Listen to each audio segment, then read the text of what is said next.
Greetings and skeletations, my new girlfriends. I'm Niomi Dylan Sass, resident podcaster here at UIC Radio, and I'm taking you along with me to visit something grave today. This is where hauntings feel like hellos.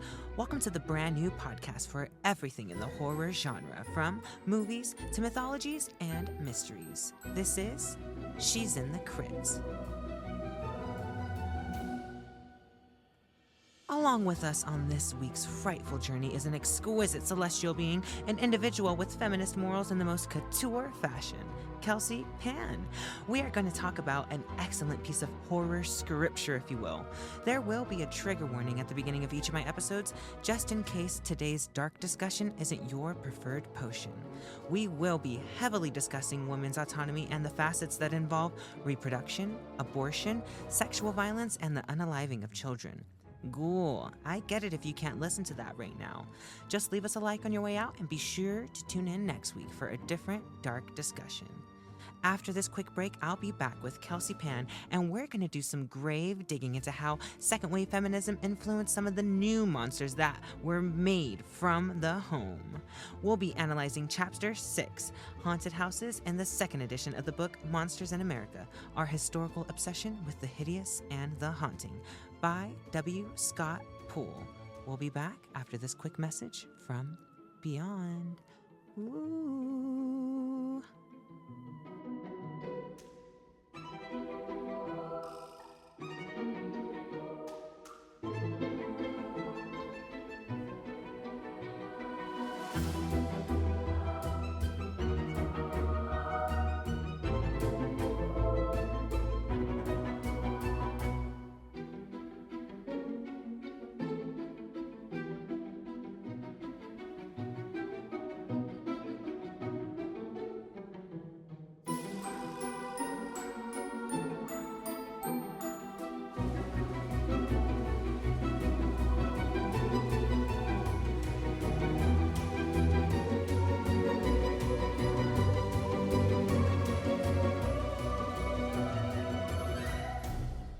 And welcome back from that message from beyond.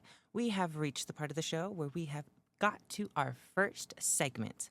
This is She's Summoning. Today we have Kesey Pann. How was Purgatory? Oh, it's great. It's great. Thank you. All right, so tell us a little about yourself. What is your major and how did you choose it?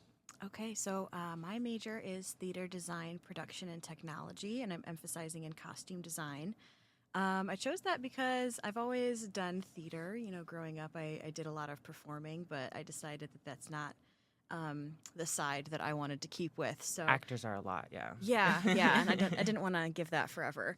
But yeah, I love sewing. I like making things with my hands. So that's what brought me to it. I know. I love sewing too. I want to practice it more. Just I don't have enough time in the day. If there's like 26 hours in the day, I'd probably have some more time to sew. Right. Unfortunately. So, what draws you to the genre of horror? And it's totally okay if you say it's because of this podcast. Well, let's see. When I was younger, I was not into horror at all. I was always like either not allowed to watch it or too scared to watch it. No, but literally.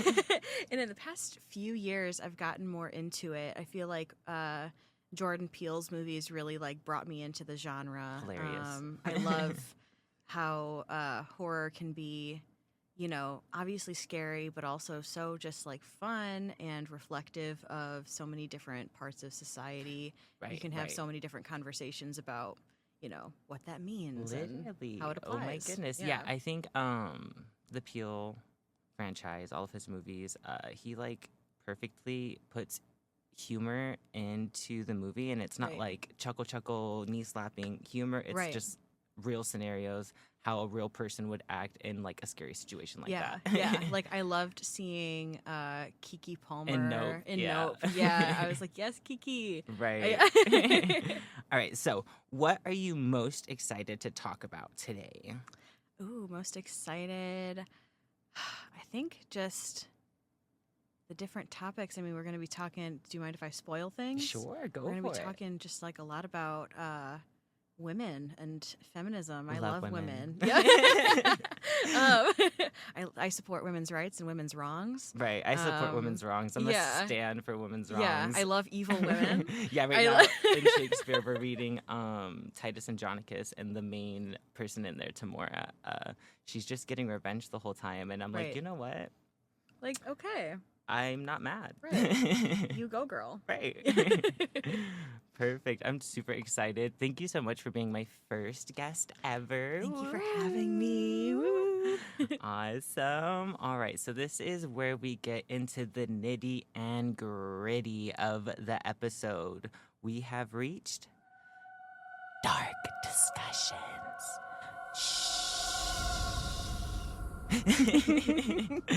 All right. So we have a timeline here, starting in the 60s with the decade society having the norm of family and the home being a man's responsibility and like a man's property, right? So in the 70s, it turns into like second wave feminism. So that lands us in the 80s where kind of like women are starting to take over the home a little bit, right? So families were a big narrative serving as a central way people acted within a human society. Up to this point, the 60s, males had the privilege of saying how the family acts, but this allowed the policing of any behaviors the man found to be abnormal or dangerous. Second wave feminism made it possible for family to be redefined in a way which was seen as an attack on the idea how family should act. I just want to take a break real quick and kind of break down for the listeners who don't know what second wave feminism is. Kelsey, would you like to explain that for us? Sure, I can do that. All right, so second wave feminism, as you said, starts in like the 1960s and goes up until the 90s. It's coming off the heels of first wave feminism, which, for those listening at home, first wave was, suffragettes fighting for voting rights and things like that, legal rights. Leaving the home without having a husband. Ooh, scandalous. And second wave feminism really gets more into societal equality. It was much more about reproductive rights, domestic violence, workplace discrimination, sexuality, all of those topics.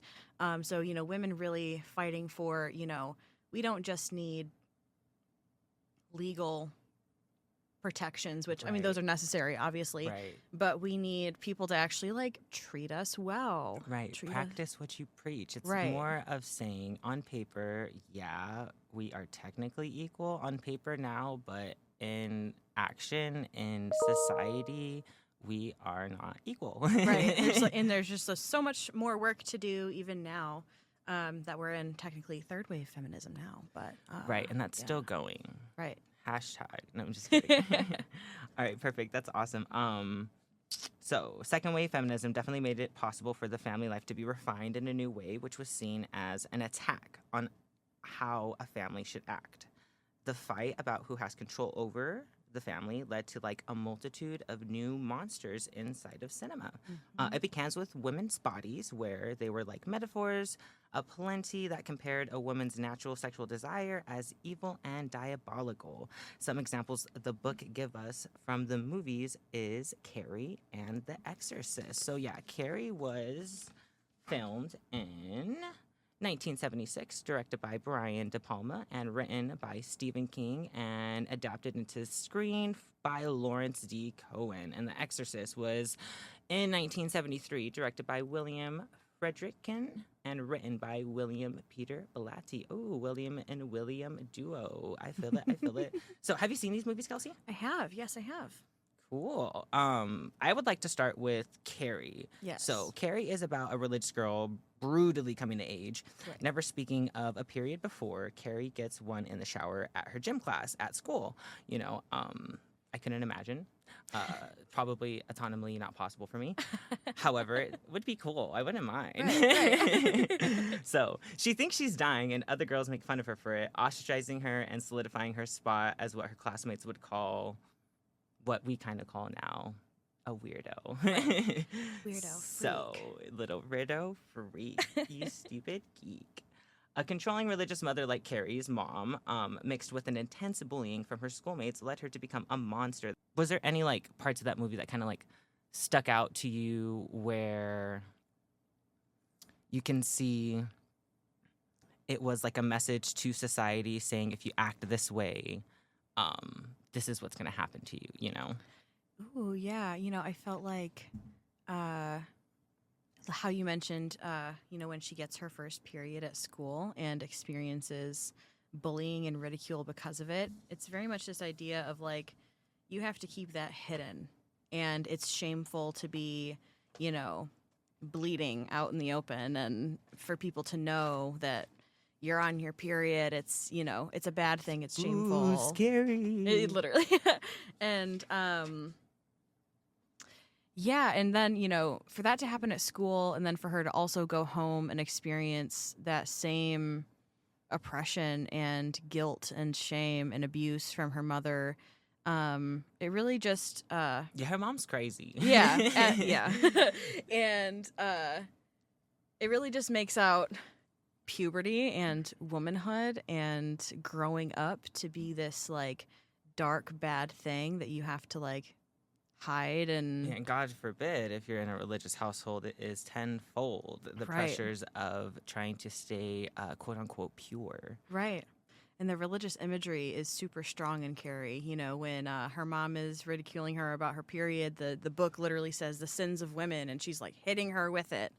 And when they're at the dinner table talking about, Carrie wants to go to prom, the Last Supper painting hangs above them. Oh, I know. It's literally like, Jesus and religion hanging over their heads. Yeah, her mama, she was kind of a little too nice to her mom in that situation. Literally Right. in the middle of her sentence, she just like threw the cup of water on her face and she just splashed it off like it was nothing. It was No, like, literally. no, mama, I just want to go, mama. He's a nice boy. I declare. Yeah, I think she should have killed her mom sooner, actually. Hot take. Yeah, honestly, and I think like so after in that same scene, like that's when Carrie kind of like comes to her powers and she starts like closing the windows. I'm Right. pretty sure it's her that's making all the lightning going off in the back, Mhm. unless it's just cinematic trying to make it dramatic and spooky. But her mom also, that's the point where her mom realizes too, like, oh my God, is there something wrong with my daughter? And Right. by wrong, she means she thinks she's possessed by the devil or a witch. I believe, yeah, she says she's a witch. And she says, thou shalt not suffer a witch to live. That is when she literally is like, all right, I'm going to kill my own daughter. So Right. she doesn't even have any like real motherly instinct in any part of the movie. Like when her daughter comes home crying about getting her period at school and the girls making fun of her, she beats her for it. Right. She doesn't say, oh, my poor baby. She beats Right. her for it. When she wants to finally go to the prom and be like a normal kid, she starts beating herself for it, Right. being all dramatic, starts like ripping her hair out and like hitting her face and stuff. Like, calm down. Like, you're okay. I think there's a lot of internalized misogyny there Right, that right. really creates that abusive, toxic environment in the home. She is bipolar, and by bipolar, she's a woman and a man. So when she realizes her powers, another thing, like, I think the reason why her mom threw the drink at her face was because, like, she kind of, like, shaded her mom. It was funny. She said, I'm not like you, Mom. I'm funny.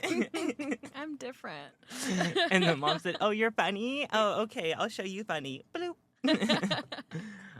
So, yeah, after Carrie, like, obviously, like, the whole plot is she goes and the kids think that it's a good idea, or the girls think it's a good idea to prank her and crown her Right. prom queen. Right. They do that as like revenge, right? Because they got in trouble for tormenting her in the Exactly, first place. yeah. The one teacher who was looking out for her the whole time, like, basically got them in trouble, and so this was revenge. And once they spilt the blood all over Carrie, Carrie, like, she set it off. She did. Nobody was safe. Nobody was safe. The whole school burnt to the floor, and she went home. And she was crying to her mom. Her mom, this was the one point in the movie where her mom was kind of like consolidating her and acting like how a mother should, even though like she just murdered the whole school. Right.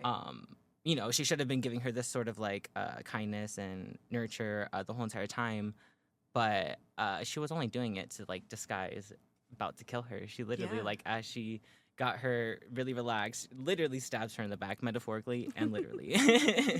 And Carrie was like, "What the heck?" She said, "Ow, that kind of hurt. What?" And then kills her. I think it's really cool. Not cool. I mean, kind of cool. Whatever. How she's super a religious figure. Yeah. And the way that Carrie killed her, she kind of like pinned her up with a bunch of knives to the wall, so her arms were like in the same way as the crucifix, as like Jesus Right. Christ on the crucifix. So that's kind of like symbolic in a way too. Yeah. Anything else about Carrie that stood out to you? Supporting know, women's wrongs, right? Supporting women's wrongs. I mean, that environment truly was kill or be killed. No, right. And in the end, it was both, you know. Right. So I think Carrie should have done more sooner, and then maybe she could have survived the night. Honestly, yeah. Carrie should have had the opportunity to grow up and, you know, be a baddie. Right. Yeah. I mean, she was a baddie. She is a baddie. R.I.P. R.I.P. to B.I.G. For real, for real. Yeah. All right, cool. So the next movie we'll get into is The Exorcist. So The Exorcist follows a young girl who gets possessed by a demon and is in dire need of an exorcism.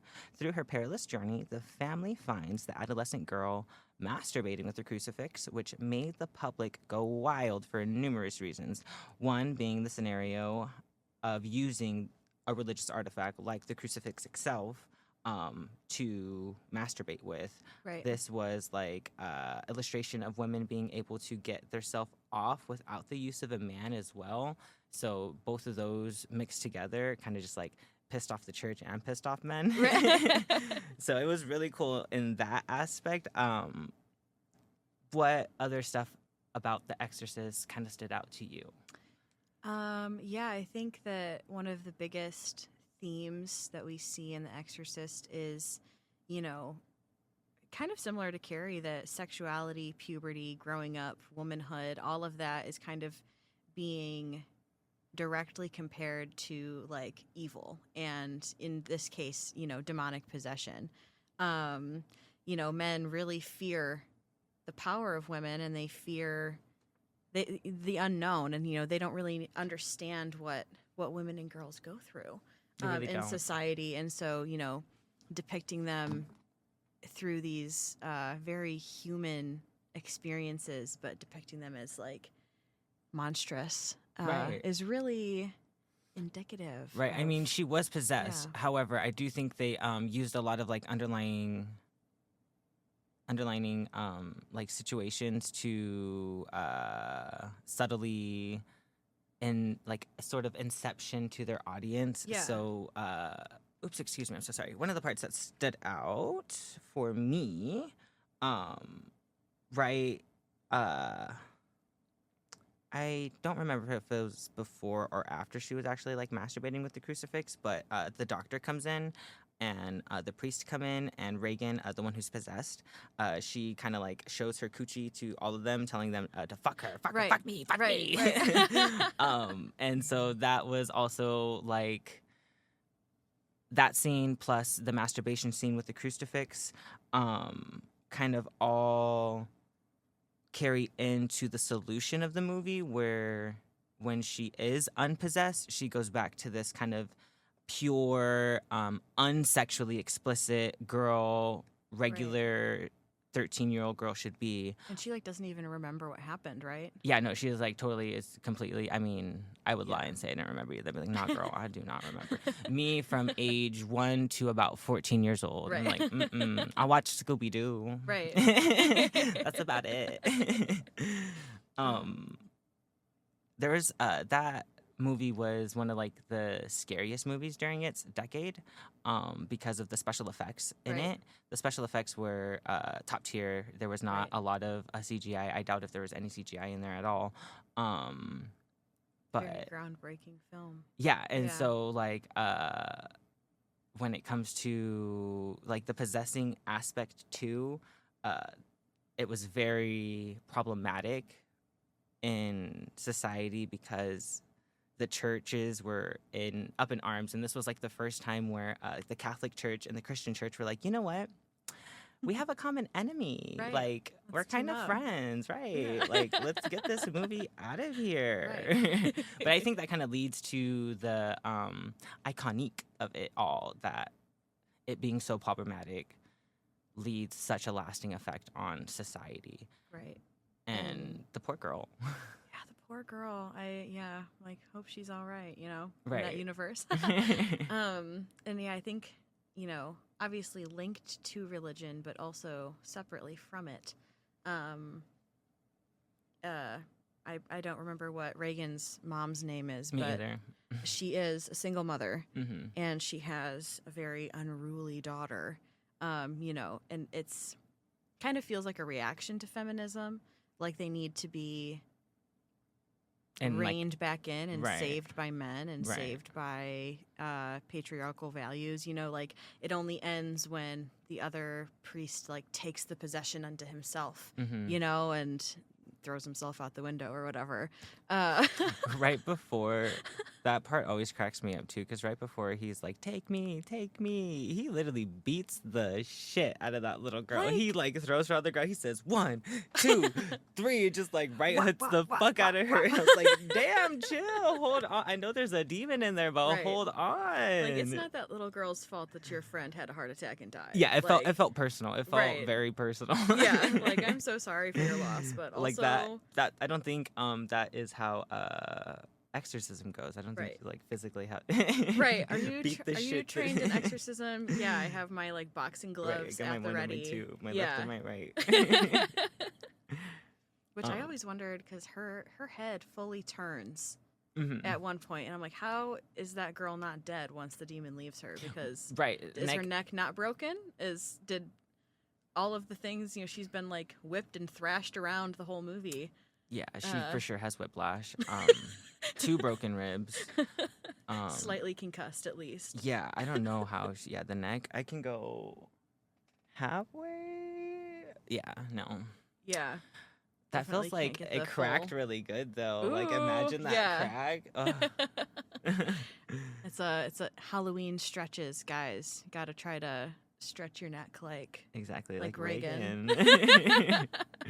Her. So in the 70s, I feel like there's a lot of iconic horror movies, and honestly, a lot of it had to do with the underlining tones of like second wave feminism. Right. So during the 70s, a woman and her body were the centerpieces of the table filled with sexuality and reproductive ability.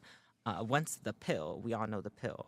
Once the pill was created to help monitor when a woman can get pregnant without the knowledge of their husbands, they all found this outrageous. Oh, like you can literally not have my baby? What do you mean you can't have my Right. baby? And you're not forced to stay with me for the rest of your life because of this kid. What are you talking about? You can't do that no more? What? Isn't it seen as like against God's will too? Right. No, literally Yeah. everything that everyone's excuse is always is against God's will. I think God would be like, you know what? Hey, girl. If God created the chemicals that allowed the pill Right. to be created, So I mean, literally. So there was like a way to reach sexual pleasures without reproduction, basically. So now this is when like a lot of like the sexual embarkness in the second wave feminism kind of heats up when the pill was released, because now girls can go fill their needs. Now we're not just like going to fulfill the needs of men. Right. But now we can go off and get our own and not worry about having to bring a little baby back home every time. So mothers have become monsters themselves, and now there is an ultimate mother monster that I'm talking about. And no, it is not Lady Gaga. I am talking about the film Alien. Yes, the film Alien. It has many messages about not only reproduction, but women in general. This movie has the lesbian icon Sigourney Weaver herself as well. Now, Kelsey, what can you tell me about this film that just pissed the men off? Well, Sigourney Weaver's character Ripley is the hero of the film, and she's the hero of all 4 of the original Alien films, I believe. Mm-hmm. And I think she's coming back. I literally just Is saw she something really? on Instagram that she had a meeting about they're making another remake and she's gonna make Ooh. like a cameo or something. all right, I will be seated. I love Sigourney Weaver. Put that on the record. Right. But Ripley is the hero, and that until this point had really been traditionally reserved for men. She has a lot of characteristics that are traditionally reserved for men, her resourcefulness and her strength and her bravery and all of that, usually up until this point, women are always needing to be saved, but Ripley does not. Ripley defeats the monster by herself. Right. She saves not only herself, but her cute little orange kitty. Exactly. Her and her orange kitty get out of there, and you will never break the bond of a lesbian and her cat. I'm just telling you right now. They will go to the ends of the earth and beyond. They will fight all of the Yes. aliens. Yeah. I can confirm. Yeah. So, another thing that, like, I guess about this movie that kind of like made men mad in a way is because why am I drawing a blank on the fucking alien's name right now? The xenomorph. Jesus Christ. The xenomorph can reproduct on its own. It doesn't Right. like it's a woman. Right. And a lot of the second iterations of the movie, they label her as like the bitch. The bitch is back. Right. So this kind of like made men mad too, and it alluded to the fact of like not only now in society women can go get their rocks off without having a baby, now there's a potential creature out there that can have their own baby without the use of men altogether. And just get rid of them altogether. Who needs Who them? needs them? Who needs Who them? needs them? I think it really the the way that the xenomorphs are born as, like protruding through the chest and protruding, kind of coming out. That's how I was born. Oh yeah, exactly. It kind of alludes to men's anxiety around sexual violence and around forced, painful childbirth. Mm-hmm. The iconic scene where I forget the character's name, but the iconic scene where he lays on the table and Yeah, the first one to die. Yeah, the first one to die, xenomorph, First one to die. rips out of his chest. It's a very direct metaphor for birth. Right. And it shows how men fear the systems that they perpetuate against Mhm. women. It's like Some women do die during childbirth. Right. And guess what? You're about to too. right. This is not exclusive now. Right. We'll talk about equality. Yeah. honey. But yeah, it's just kind of and the ship that they're on, isn't it called Mother as well? Or something like that? It is called the Nostromo, I believe. Nostromo? Yeah. Oh, right. The monster is Mother. Mm-hmm. Yeah. She's the mother. She's the mother. She's yeah. mothering. She is mothering. She honestly, I felt it was kind of like that was another one of those films that didn't use too much CGI. It was a lot of like puppetry. So like Yeah. the ending scene when he flew out of the spaceship, like when I watch it, sometimes in like a small screen, I can't see it. But like when I was watching it the other day on my big TV at home, sorry, I didn't mean to flex. Yeah, my big TV at home. My I big purchased flat it. screen TV. I purchased it myself during Black Friday. Oh, wow. So when I was watching it there, I was like, oh, dog, that's a puppet. I was like, wait, hold on, is that a string? But it's still a iconic movie nonetheless. Just that last ending scene, it was like, the budget was going away. I think they spent it all on the special effects for all the kill scenes. Oh, yeah, 100%. 100%. Another 2 movies that kind of centered around reproduction horror during this time was the movie It's Alive in 1974. That was also directed and written by Larry Cohen. So he kind of like was the whole idea man around this whole movie. And then another one was Rosemary's Baby, and that one was actually in 1968. That one kind of like was the initial beginning of birthing a monstrous being Right. These were movies that were made to make a woman's womb itself something monstrous. Yeah. You've seen these two movies, right? Mhm. Awesome, perfect. So let's get into like It's Alive first. It's Alive is about where a mutant abomination comes crawling out of the womb as a natural-born killer. This film also touches on the subject of sexuality and reproduction with politics that hide in their shadows. How does it do that? I'm so glad you asked. Thank you so much, Kelsey.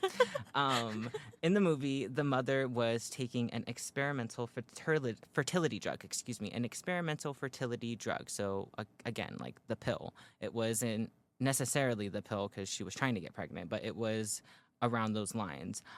So this was around the time when it was invented, so I'm sure we can see the correlation in how it was a subtle way of getting women scared to take fertility drugs like birth control. Right. Also, technology had a role that was far more involved with human reproduction, playing homage to the horror classic Frankenstein.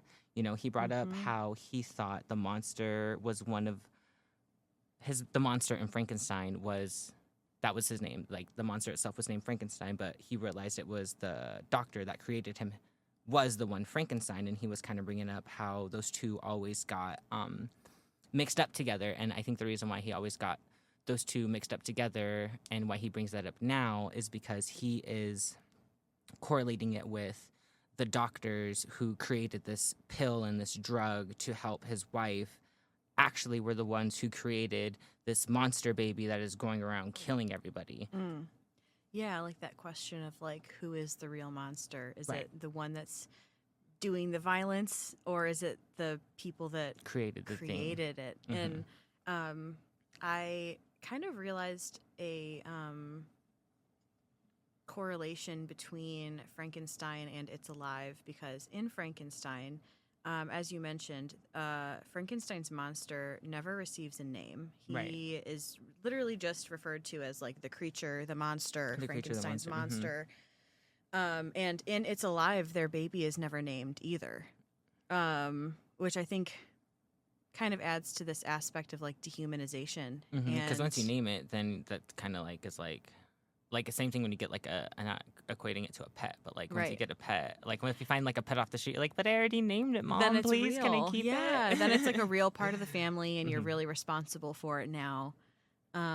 Which I was looking it up. I haven't seen. There's a remake of It's Alive, which I haven't Oh, seen. is there? I don't think And I've the seen either. baby is named in that movie, which I thought was an interesting difference. I think it was like Daniel or David or something that they named the baby. Damn, Daniel, Damn Daniel. why'd you do that? Showing our age with that meme. All of those ideas are super interesting about kind of disowning and dissociating from responsibility and from My bad. from your pressures of family and obligation. Even though they do like hate and fear their child, at the end you really see that none of them can really fully separate themselves. Like the mom and the brother both protect the baby, and the dad tries to get the baby away from the police, which Right, at the ultimately end. is not successful because the baby gets shot by the police, which Yes, is so crazy. there's like two theories of that. There's like two ways that I guess the audience can take that into perspective. They can take it into the perspective of that the dad had a change of heart, because I'm a very like emotional little baby bitch Right. when I'm watching shit. Like, so when I was watching that scene and the dad started crying, I was like, oh, stop, what are you Right, doing? I started crying right. too. I was like, oh my goodness, not family, not me. But there is a take on it where you can think that the dad had a change of heart, because the whole entire time he was saying like, that baby's not mine, that's not my blood, this and that. He literally signed away his rights. Yeah, So yeah. like the baby could be killed and like experimented on. No, right. Yeah. And so at the end you can say that he had a change of heart and he was trying to help the baby escape finally. Right. But then he got at that standoff with all the police, and he threw the baby at the police to kill the police, Right. or he was following through what he said he was doing and threw the baby at the police Right. to let them kill it. Imagine just like launching your child at Kick the baby! Don't kick the baby! Even if it's like a monster child that has been like murdering people around town, like just like literally yeeting your baby at some police, being like, "Go get him!" And the fertility doctor gets killed too, right? So yeah, it's like the baby and the fertility doctor get shot at the end, and yeah, they all die in that movie. Besides the husband and the mom, I think they drive away at the end. Right. Perfect. What else? There's Rosemary's Baby, right? So Rosemary's Baby, it is a story that follows a younger couple moving into a new apartment building. The girl keeps having dreams of being like sexually assaulted by a demon, only to find herself pregnant in real life. Come to find out, cut to, her partner sold her womb and the baby to the devil for fame and a better acting career.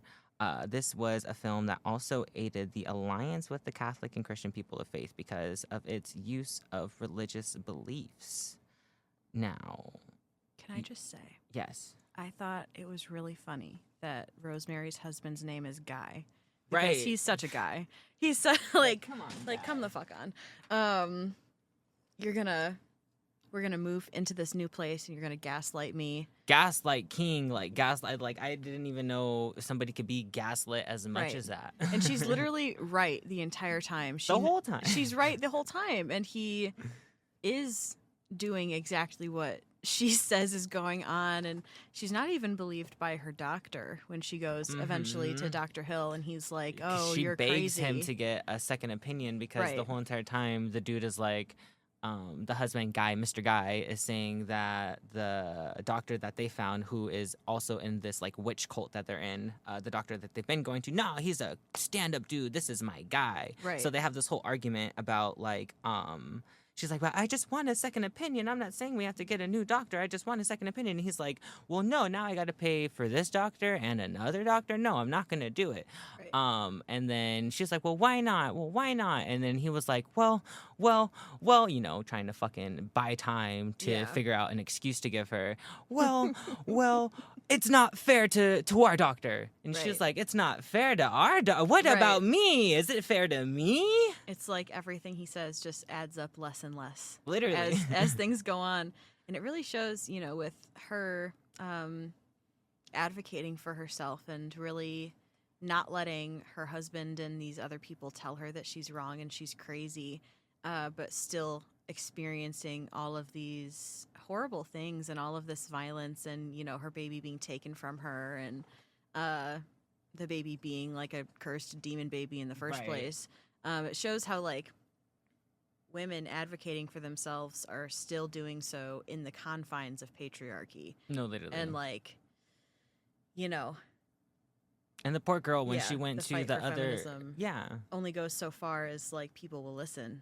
yeah, they'll and are they really listening? To be honest, they'll be like, Yeah. But like when she even finally gets to go to the second doctor to get the second opinion, dude is there just giving straight nooch, not any kind of like facial reaction or anything. Like she's literally telling, like she sounds crazy even though she's completely right. Right. But she's telling him that these people are like trying to sell her baby, this and that. They're a witch cult. Right. They're done this before. They Yeah. have links to murdering babies in the past. Right. And he's like, that's cool.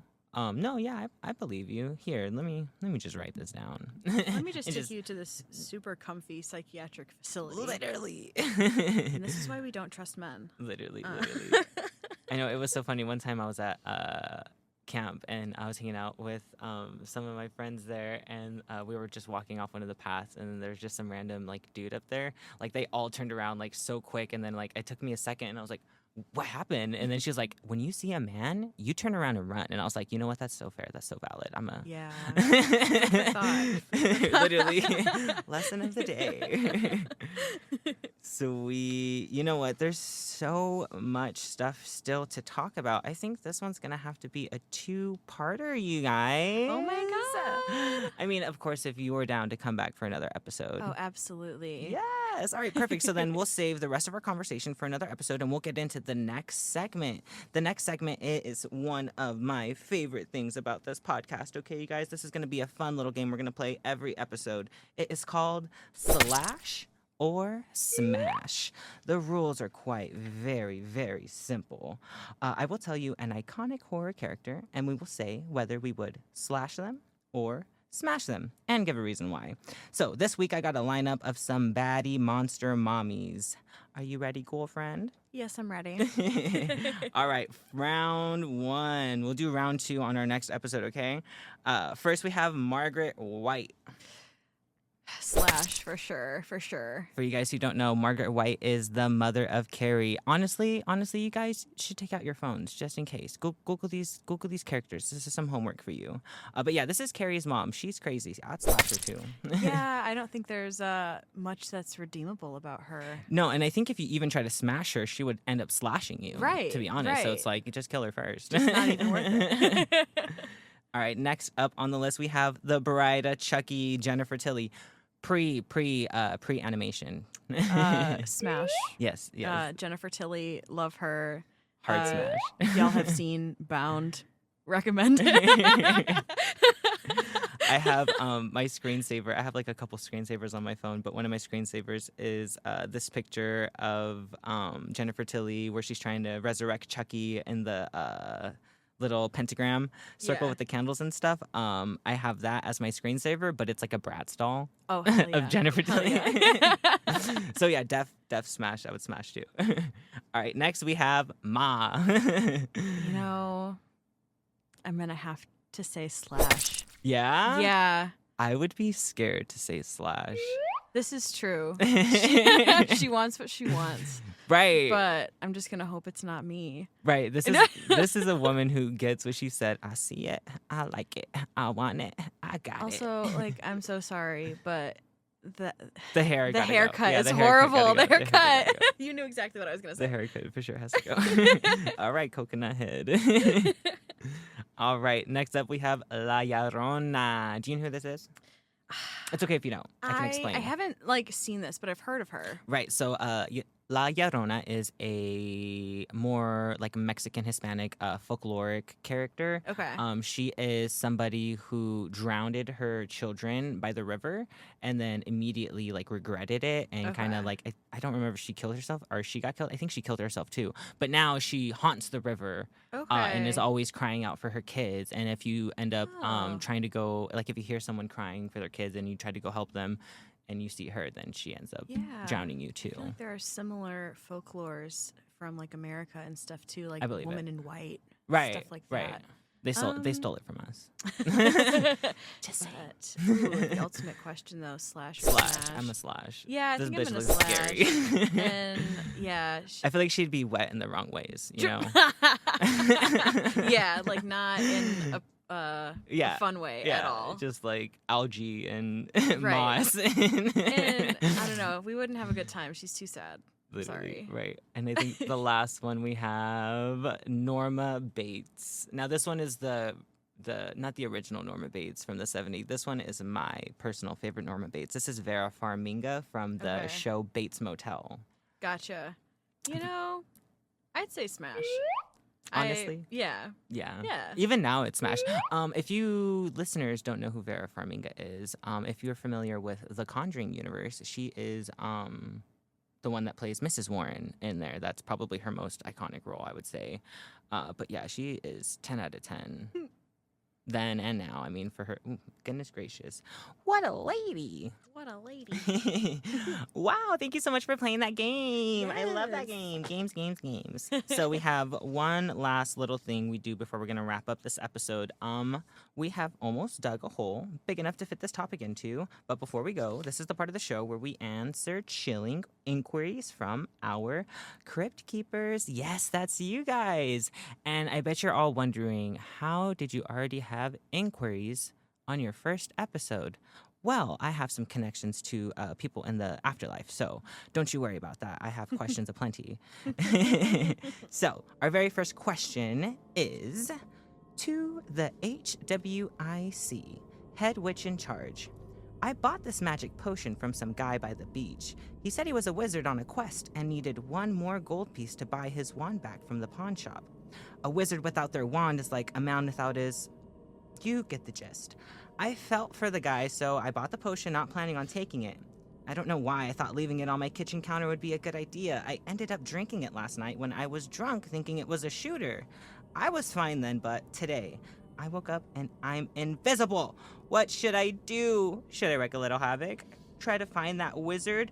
Or do I cope with my new life being invisible? Please help. From Disappearing Dusky Dude. Poor guy. Poor guy. What would you do in that situation? You know, it's happened to all of us. It's Once or twice. Super relatable. I would say, I would probably wait it out a little bit, but have fun while you do it. Yeah, definitely. Yeah. I would, for sure, wear clothes, even though I wouldn't need to wear clothes, just so Right. people can kind of like be aware of me. And then like, what if you like reappeared at a random moment and you were just like, exactly, just naked. I mean, you're welcome if you got to see Right. that.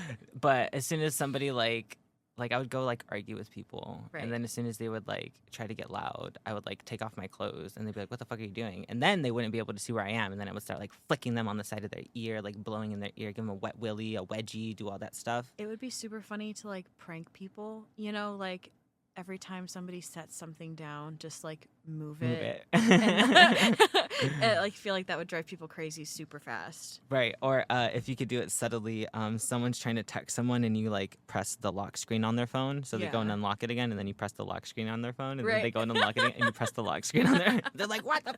I would crash out if that Right. happened to me. I would Right. physically like, yeah, I would not be well in that situation. But you know, if it's from a magic potion, just like drinking alcohol, I'd assume the effects will wear off eventually. Right, and who is this wizard? I Who mean, is this wizard? I guess for 1 gold piece, Right. a potion's worth. A potion's That's a good potion. deal. But You don't should have gave it to like you should have like kept it in your purse. Oh, you're a Right. dude. My bad. You should have kept it in your pocket. My bad, bro. You should have kept it in your pocket and like gave it to one of your creep friends that's like acting up at the club, Right. you know, and be like, "Hey, go take this." And then literally Hey, go take this. and then literally be like, "Oh no, where'd he go?" And then he'll be screaming, "I'm right here" the whole time, and then that's that. Just ghost him before he ghosts you. Sweet. Oh my god, that's so fun, so fun. All right. So we have reached this end of this episode. Oh my goodness, so fun. Oh my goodness. All right, I'd like to thank my guest, Kesey Pann, for hanging out with us today. Killer Kesey, do you have anything to plug, like an upcoming show or website? Yeah, so let me look it up just to confirm the dates. No But worries. the next show that UIC theater program is putting on is called Dance Nation. Whoop, whoop. And if you're a fan of blood and dance moms. yeah, you'll be a fan of this. Definitely apt for horror enjoyers. What are the dates of that? Do you remember, Niomi? It's in November. It is in November. You know what? I don't know, but we will get you guys those We will dates get you guys on those episode dates. 2, okay? And we'll Yes, put them yes. inside of our bio if we are able to. And you can follow the UIC School of Theater and Music on Instagram as well. Do you have their Uh, handle? Is it at UIC Theater or? Something like that. We can include Okay. that in the next one too. Yeah, no worries. Unprepared. Purr. I would also like to thank our sponsors if we end up having any, or if there's any already just included into the program. I'd like to thank UIC Radio for publishing the podcast. But most importantly, I'd like to thank you guys, the Crypt Keepers. If you guys don't like that name, sorry about it. Thank you for digging this grave with me and our guest, Kesey. But unfortunately, the graveyard has closed. So until next time, we'll leave this episode in the crypt.